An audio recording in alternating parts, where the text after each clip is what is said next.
முக்கியமான பதிவு 2026ஆம் ஆண்டு மார்ச் 6ஆம் தேதி திருநள்ளாறில் சனி பகவான் பயிற்சி எப்படி இருக்கும் என்பதை சொல்கிறதுக்கு முன்னாடி சனீஸ்வர பகவான் நல்லவரா கெட்டவரா போல பக்தி உள்ளவனை நிச்சயமாக பெரிய அளவில் தண்டிக்க மாட்டார்.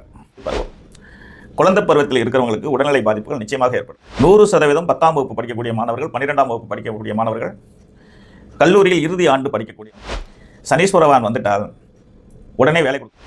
அரசாங்க பணியில் இருப்பவர்கள், தனியார் பணியில் இருக்கக்கூடியவர்கள், அரசாங்க பணியில் இருக்கக்கூடியவர்கள், இரண்டு தரப்பை சில பேருக்கு இடமாற்றம் ஏற்படும். சில பேருக்கு வேலையில் பிரச்சனை வரும். போக்குவரத்தில் ரொம்ப ரொம்ப கவனமாக இருக்கணும். இனிமேல் சனி பகவான்கிட்ட வந்து இனிமேல் நீங்கள் ஒழிச்சிட்டு இருக்க முடியாது.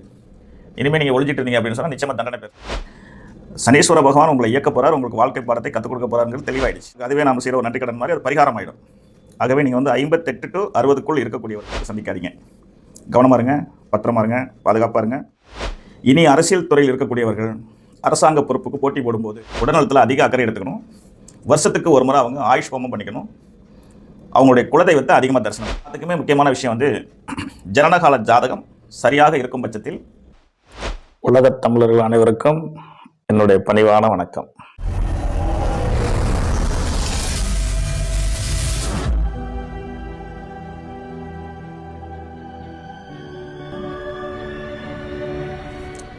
உலகத் தமிழர்கள் அனைவருக்கும் என்னுடைய பணிவான வணக்கம். எல்லோரும் எல்லா நலன்களும் பெற்று வாழ அன்னை பராசக்தி அனுகிரகம் பண்ணுவாங்க.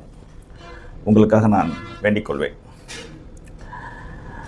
முக்கியமான பதிவு 2026ஆம் ஆண்டு மார்ச் 6ஆம் தேதி திருநள்ளாறில் சனி பகவான் பயிற்சியாக இருக்கிறார்.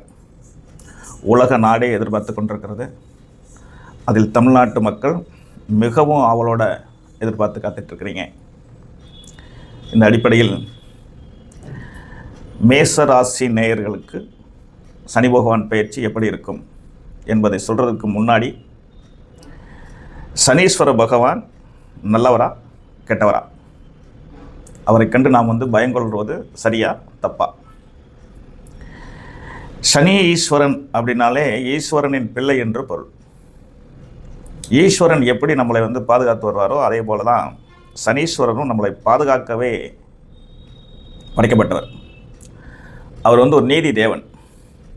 நீதி தேவன் என்றால் நம்மளெல்லாம் உருவாக்கிய ஈஸ்வரனையே சமமாக பாவித்து நன்மை தீமை செய்தவர். அதில் அவர் வெற்றி பெற்றதுனால தான் அவருக்கு சனி ஈஸ்வரன் என்று பெயர்.